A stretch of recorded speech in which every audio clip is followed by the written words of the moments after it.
आणि हो, आज मी तुम्हाला त्याच टिप्स आणि ट्रिक्स सांगणार आहे जिथून तुम्ही इंग्लिश बोलायची सुरुवात करू शकता. ॲज अ टीचर मी तुम्हाला सांगू इच्छिते, जेव्हा आपण टीचर कुठल्या एक्झाम साठी जात असतो तर आजकाल इंग्लिश प्रोफिशियन्सीची एक स्पेशल टेस्ट घेतली जाते, रिटर्न टेस्ट घेतली जाते आणि त्यामध्ये छोटे छोटे अशाच प्रकारचे सेंटेन्स दिलेले असतात आणि आपल्याला सांगितलं असतं की ते करेक्ट करा. तर हे माहिती असणं खूप गरजेचं आहे. 10 मार्क्सचा पेपर असतो पण तो आपल्याला घाम फोडत असतो. मला इंग्लिश कधी बोलता येईल, मी कधी इंग्लिश बोलेल, हा आपला नेहमीचा स्वतःला पडणारा प्रश्न आहे. पण त्याला उत्तर एकच आहे, तुम्ही जेव्हा सुरुवात करणार तेव्हा तुम्ही इंग्लिश बोलायला लागाल.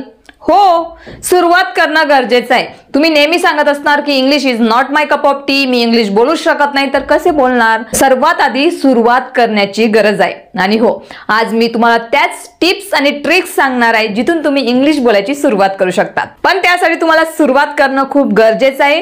Take one step at a time. आणि या व्हिडिओच्या एंड पर्यंत तुम्ही छान टिप्स आणि ट्रिक्स शिकणार आहेत की तुम्ही तिथून इंग्लिश बोलायची सुरुवात करू शकता. सो जास्त वेळ वाया न घालवता सुरुवात करूया आजच्या व्हिडिओला. आणि हो, या व्हिडिओमध्ये मी तुम्हाला एक अशी सिरीज सुद्धा सजेस्ट करणार आहे, ती अगदी तुम्ही फ्री मध्ये बघू शकता आणि त्यामधून तुम्ही अगदी इझिली इंग्लिश शिकू शकता.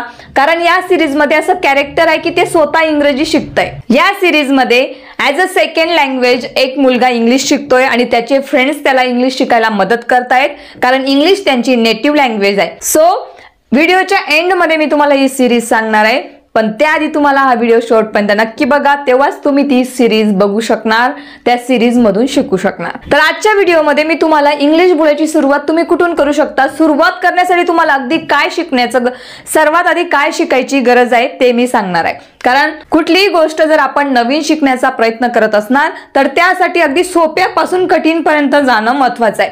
का? तुम्ही बघत असाल, आपण जेव्हा मोबाईल मध्ये गेम खेळत असतो तर आपल्याला लेवल दिलेले असतात. First, second, third. म्हणजे फर्स्ट इझी असते, सेकंड त्यापेक्षा थोडी हार्ड, असं ते करत करत आपण स्टेप बाय स्टेप जात असतो. तर इंग्लिश मध्ये सुद्धा आपल्याला सेम तसंच करायचंय. तर मी आधी एक व्हिडिओ बनवला होता की इंग्लिश शिकण्यासाठी किती वर्ब्स जे आपण जास्तीत जास्त बोलत असतो ते शिकणं गरजेचं आहे. तो जर व्हिडिओ तुम्ही नसेल बघितला तर नक्की जाऊन बघा, त्याची लिंक खाली डिस्क्रिप्शन बॉक्स मध्ये दिलेली आहे. सो तुम्ही जर आजपासून इंग्रजी बोलायची सुरुवात करत असणार, तुम्ही माझ्याशी सहमत असणार, तर व्हिडिओ मध्ये नक्की लिहा यस मॅम. कॉमेंट मध्ये तुम्ही हे लिहू शकता आणि या व्हिडिओला लाईक करा. जास्तीत जास्त हा व्हिडिओ तुमच्या फ्रेंड्स फॅमिलीमध्ये शेअर करा. तुम्ही लाईक सुद्धा आमच्यासोबत शेअर करू शकतात कॉमेंट्स मध्ये की मी जेव्हा लाईक केली तेव्हा एवढ्या लाईक्स व्हिडिओला झालेल्या आहेत, ते सुद्धा तुम्ही कॉमेंट मध्ये लिहू शकतात. सो प्लीज फक्त तुम्हाला एवढंच करायचंय आणि ते तुम्ही करणार, I hope so. So let's start the video. So आजच्या व्हिडिओमध्ये आपण सिंपल प्रेझेंट टेन्स शिकणार आहोत. तुम्हाला माहित असेल की इंग्रजीमध्ये 12 टेन्सेस आहेत, त्यामधून सर्वात इम्पॉर्टंट जे आपण शिकू शकतो, अगदी सुरुवातीला शिकण्याचं गरजेचं आहे, ते म्हणजे 3 इम्पॉर्टंट टेन्स. ते म्हणजे सिंपल प्रेझेंट टेन्स आणि simple past and simple future. तेच आपण आज शिकणार आहोत. आपण सोबतच आज 3 टेन्सेस मी तुम्हाला क्लिअर करणार आहे, कारण त्याच्यामधला जो डिफरन्स आहे तो तुमचा लक्षात यावा म्हणून. सो व्हिडिओ शेवटपर्यंत नक्की बघा, व्हिडिओच्या खाली भरपूर कॉमेंट्स करा, व्हिडिओला भरपूर लाईक्स करा. So let's go. तर पहिले आपण शिकणार आहोत सिंपल प्रेझेंट टेन्स. तर सिंपल प्रेझेंट टेन्स आपण कशासाठी यूज करत असतो? आपल्या डेली हॅबिट्स सांगण्यासाठी, ज्या गोष्टी नॅचरल आहेत, नेहमी घडत असतात, त्या सांगण्यासाठी आपण काही फॅक्ट्स, हॅबिट्स, या सगळ्या गोष्टी सांगण्यासाठी आपण, आपली रुटीन सांगण्यासाठी आपण सिंपल प्रेझेंट टेन्स यूज करत असतो. तर त्यासाठी काय करायचं आहे, सब्जेक्ट प्लस वर्ब किंवा वर्बला आपण जर थर्ड पर्सन सिंग्युलर असेल तर त्यासाठी आपण एस किंवा ईएस प्रत्यय लावत असतो. बस एवढंच तुम्हाला करायचं आहे. त्याचप्रमाणे मी इथे तुम्हाला क्लिअर कॉलम करून दिलेले आहेत की कुठल्या सब्जेक्ट साठी तुम्हाला क्रियापदाला एस किंवा ईएस प्रत्यय लावायचा आहे आणि कुठल्या सब्जेक्ट साठी नाही ते.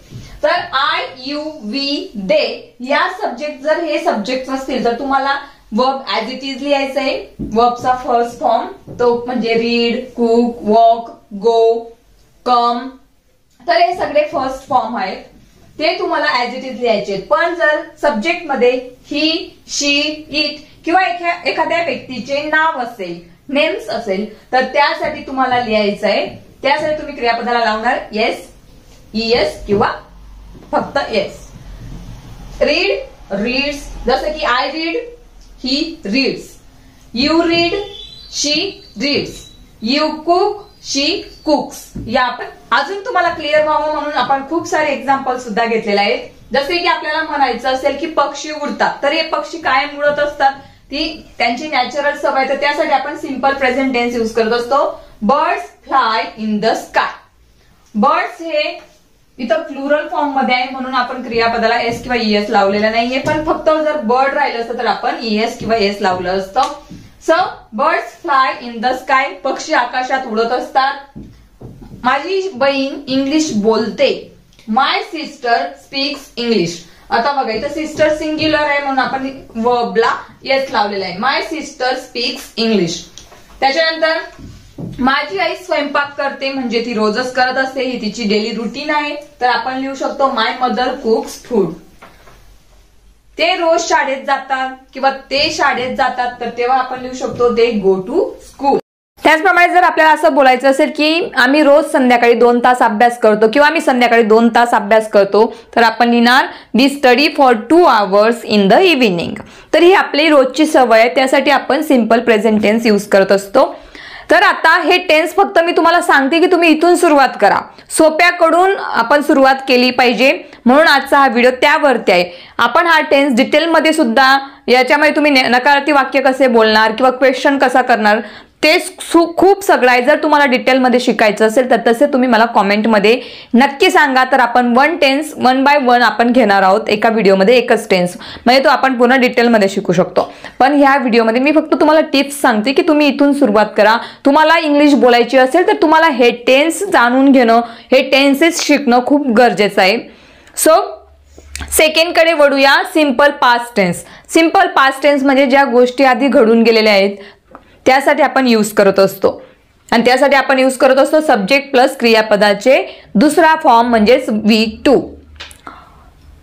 आता वर्बचे 2 फॉर्म असतात, रेग्युलर आणि इरेग्युलर. रेग्युलर असे की ज्या वर्ब्सला फक्त ईडी प्रत्यय लागतं, जसे की play played, cook cooked, walk walked, jump jumped. पण इरेग्युलर वर्ब्स म्हणजे काय, त्यांचा सेकंड फॉर्म पूर्णपणे चेंज होऊन जातो, स्पेलिंग पूर्णपणे चेंज होऊन जाते किंवा काही वेळेला सेमच राहते.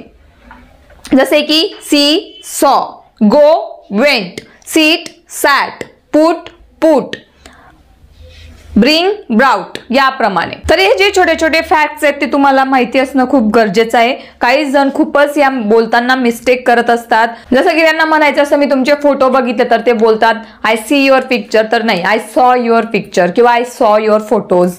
मी तिथे गेले, I go there, no I went there, याप्रमाणे. म्हणून हे आपल्याला माहिती असणं खूप गरजेचं आहे. एक्झाम्पल्स बघूया. मी भांडे धुतले, आय वॉश्ड द डिशेस. काय लावलेलं आहे आपण क्रियापदाला, ED, washed washed. Last year, मागच्या वर्षी मी पुण्याला प्रवास केला किंवा मी पुण्याला गेले, तर आपण बोलू शकतो last year I travel to Pune किंवा last year I travel to Canada, या पद्धतीने आपण बोलू शकतो. सुवानी शाळेत गेली किंवा सुवा शाळेत गेली, सुवा वेंट स्कूल किंवा सुवानी वेंट टू द स्कूल, या पद्धतीने आपण बोलू शकतो. तिने काल रात्री खूप छान स्वयंपाक केला, तर आपण बोलू शकतो शी कुक्ड अ टेस्टी डिनर येस्टरडे. तर या पद्धतीने कुकचं काय क्रियापदाला ईडी प्रत्यय लावलं, कुक्ड. सो हे जे छोटे छोटे टिप्स आहेत, हे जे छोटे छोटे रूल्स आहेत ते आपल्याला माहिती असणं खूप गरजेचं आहे. ॲज अ टीचर मी तुम्हाला सांगू इच्छिते, जेव्हा आपण टीचर कुठल्या एक्झामसाठी जात असतो तर आजकाल इंग्लिश प्रोफिशियन्सीची एक स्पेशल टेस्ट घेतली जाते, रिटर्न टेस्ट घेतली जाते, आणि त्यामध्ये छोटे छोटे अशाच प्रकारचे सेंटेन्स दिलेले असतात आणि आपल्याला सांगितलं असतं की ते करेक्ट करा. तर हे माहिती असणं खूप गरजेचं आहे. 10 मार्क्सचा पेपर असतो पण तो आपल्याला घाम फोडत असतो. का? कारण आपल्याला हे छोटे छोटे रूल माहीत नसतात. सो हा व्हिडिओ मन लावून बघा, नोट करून घ्या काही जे रूल्स मी तुम्हाला सांगते, ज्या टिप्स मी तुम्हाला सांगते, आणि हो, व्हिडिओ खाली कॉमेंट करायचं विसरू नका. काय लिहायचंय? Yes ma'am. पुढे बघूया.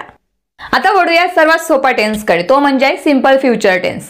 त्यामुळे तुम्हाला काही करायची गरज नाही, पण हा टेन्स बोलताना खूपच यूज होत असतो, म्हणून आपल्याला माहिती असणं खूप गरजेचं आहे. आपण नेहमी बोलत असतो मी तिथे जाईल, मी तिथे वाचेल, मी तिथं बसेल, तर यासाठी आपल्याला कुठला टेन्स लागतो, तो म्हणजे सिंपल फ्युचर टेन्स. तर त्याचा रूल काय आहे, सब्जेक्ट प्लस विल प्लस वर्बचा फर्स्ट फॉर्म म्हणजेच V1, क्रियापदाचे मूळ रूप. आणि जसं आपण बघितलं सिंपल प्रेझेंट टेन्स मध्ये सब्जेक्ट प्रमाणे वर्ब्स चेंज होत असतात, तसं फ्युचर मध्ये काहीही नाही. तुम्हाला सिंपल फक्त फॉर्म लावून द्यायचा आहे, पण तुम्हाला प्रत्येक सब्जेक्ट नंतर तुम्हाला काय यूज करायचंय? विल. आधी शाल विल सांगायचे, पण आता मॉडर्न इंग्लिश मध्ये शाल नाही यूज करत, फक्त विल यूज होतो. जसे की मी बसेल, आय विल सीट. तू वाचन करशील, जसे की यू विल रीड. तो झोपेल, ही विल स्लीप. आम्ही अभ्यास करू, वी विल स्टडी. ते काम करतील, दे विल वर्क. आता वळूया तुम्हाला जी मी इम्पॉर्टंट टिप्स सांगणार आहे. इंग्लिश ऐकणं खूप गरजेचं आहे. आपण कुठलीही भाषा, आपण लहानपणापासून आपली भाषा कशी शिकलो ते ऐकूनच शिकलो, म्हणून ऐकणं खूप गरजेचं आहे. तर त्यासाठी तुम्ही इंग्लिश मूवी सिरीज बघू शकता. पण मी तुम्हाला एक खूपच छान इझी सिरीज सजेस्ट करते, ती युट्यूबवरती अवेलेबल आहे. त्या सिरीजचं नाव आहे एक्स्ट्रा इंग्लिश. इथं तुम्हाला दिसत असेल स्क्रीनवरती. ही सिरीज तुम्ही नक्की जाऊन बघा. मी सुद्धा जेव्हा आधी सुरुवात केली तर मी ही सिरीज रोज बघत होती. याच्यामध्ये रोज डेली यूज होणारे सेंटेन्सेस, कारण आणि जो मुलगा इंग्लिश शिकतोय त्या सिरीजमध्ये तो कुठल्या छोट्या छोट्या मिस्टेक करतो ते त्याला करेक्ट करत असतात. तर ते आपल्याही ते मिस्टेक होत असतात आणि आपण करेक्ट करू शकतो. म्हणून ही सिरीज खूपच महत्वाची आहे. सो जाऊन नक्की बघा. बिगिनर्ससाठी खूपच महत्वाची आहे. आपण मोठ्या मोठ्या मूवीज बघायला लागतो आणि ते आपल्याला समजत नाही, पण सुरुवात करायची असेल तर या सिरीज पासून करा. सो तुम्ही ही सिरीज बघितली की नाही, ती तुम्हाला कशी वाटली ते मला तुम्ही कॉमेंटमध्ये नक्की सांगा. की हो आम्ही बघत आहोत, कॉमेंटमध्ये येस नक्की लिहा. त्याचप्रमाणे तुम्हाला कुठले कॅरेक्टर्स त्या सिरीजमध्ये आवडले ते सुद्धा तुम्ही मला कॉमेंट थ्रू करू शकतात किंवा मला इंस्टाग्रामला मेसेज करू शकतात. जर तुम्ही मला अजून इंस्टाग्रामवरती फॉलो केलं नसेल तर नक्की जाऊन फॉलो करा. इंस्टाग्रामची लिंक खाली डिस्क्रिप्शन बॉक्समध्ये दिलेली आहे आणि या सिरीजची लिंक सुद्धा मी खाली डिस्क्रिप्शनमध्ये देते आहे. तुम्ही त्या लिंकवरती क्लिक करा आणि आजच ती सिरीज जाऊन नक्की बघा आणि तुमचा फीडबॅक मला नक्की कळवा. अजून भेटूया अशाच पुढच्या नवीन व्हिडिओमध्ये. Thank you so much.